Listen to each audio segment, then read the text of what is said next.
Is Lewis Hamilton's greatest skill not speed, but his ability to rebuild teams around himself? Champions don't survive by driving faster forever. They survive by reshaping the people who decide how they drive. This is not about a race engineer change. This is not about Ferrari politics in general. This is about Lewis Hamilton and the one skill that explains why he reached 7 titles while others burned out inside their own success. Speed makes you visible. Team construction keeps you alive. Ferrari confirmed that Hamilton will work with a new race engineer for 2026, ending his partnership with Riccardo Adami after a single season. The announcement was quiet, polite, corporate, but this was not an administrative decision. This was Hamilton doing what he has always done at the peak of pressure, rebuilding the environment before it breaks him.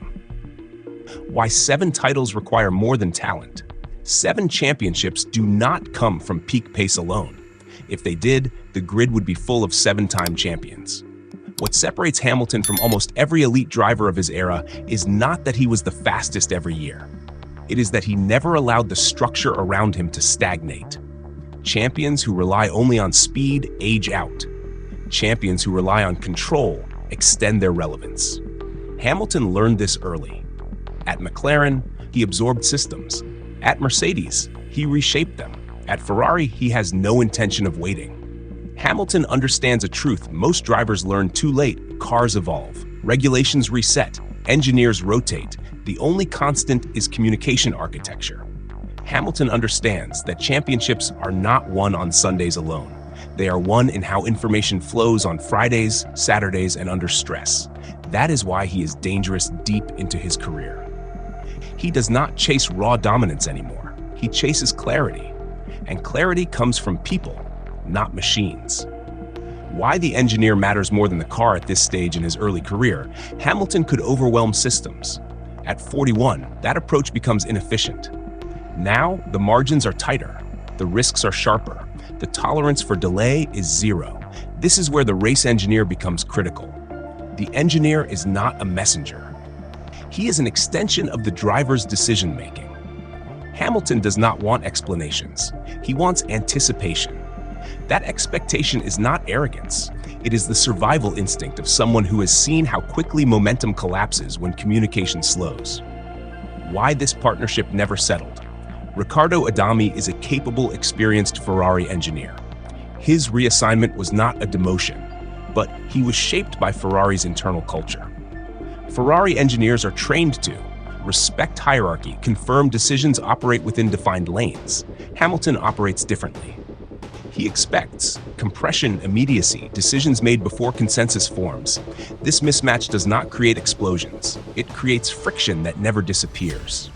The radio never flows. The rhythm never stabilizes. Trust never compounds. Hamilton recognized that early. Why Hamilton does not wait for failure. This is the part many fans misunderstand. Hamilton did not wait for the partnership to collapse, because champions who wait lose leverage. He has seen this pattern before. Drivers who tolerate misalignment convince themselves it will improve. By the time they act, the narrative has already turned against them. Hamilton never allows that. He adjusts the environment before performance forces the issue. That is not entitlement. That is experience weaponized. Why Ferrari moved when it did? Ferrari did not change the engineer because Hamilton demanded it publicly. They changed it because they understood the signal. Hamilton was not complaining emotionally. He was signaling inefficiency. Ferrari knows what that means. They have lived through Alonso. They have lived through Vettel.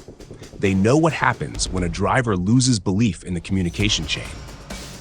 They acted early this time, quietly, without confrontation. That alone tells you Hamilton's internal standing is still strong. This is not about comfort, it is about output. There is a lazy interpretation that Hamilton wants people who agree with him. That is false. Hamilton wants people who move at his speed. Disagreement is fine.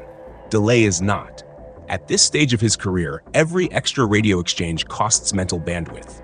Every clarification costs trust. Hamilton is removing friction so that energy can be spent where it matters, on execution. Why this is exactly how Hamilton built Mercedes. This is not new behavior. At Mercedes, Hamilton's dominance did not come from the car alone. It came from an ecosystem built to support instant decision-making. Engineers evolved with him. Strategy adapted to his feedback loop. Communication became predictive. That system did not appear overnight. It was built deliberately. Ferrari is now being forced to choose whether it wants to repeat that model or resist it. The risk Hamilton is willing to take by forcing structural change, Hamilton is also removing his own safety net. Once the environment adapts to him, excuses evaporate. If results do not improve, the spotlight turns brutal. Hamilton knows this. That is why this move is not desperation. It is commitment. He is betting that alignment will unlock performance faster than silence ever could. Why this matters more in 2026 than any year before. 2026 is a reset year. New regulations, new balances, new pecking orders. Hamilton does not have time to slowly negotiate relationships. He needs instant cohesion. This engineer change is not about fixing 2025. It is about preparing a launch platform for one last serious run. Hamilton understands timing better than most of the grid. That alone explains why he still matters. What the next engineer must provide. The next race engineer will not be chosen for seniority or loyalty. They will be chosen for instinct, compression authority, psychological speed. Ferrari is not filling a vacancy. They are selecting a multiplier, someone who amplifies Hamilton instead of buffering him. If they succeed, Ferrari becomes dangerous quickly. If they fail, this project collapses quietly. Why this is the real reason Hamilton has 7 titles. Hamilton's longevity is not accidental. He survives eras because he adapts before decline, restructures before stagnation, changes people before narratives hardened speed fades. Judgment does not. This engineer change is not a sign of weakness. It is a reminder of why he reached 7 when others stalled at 2 or 3.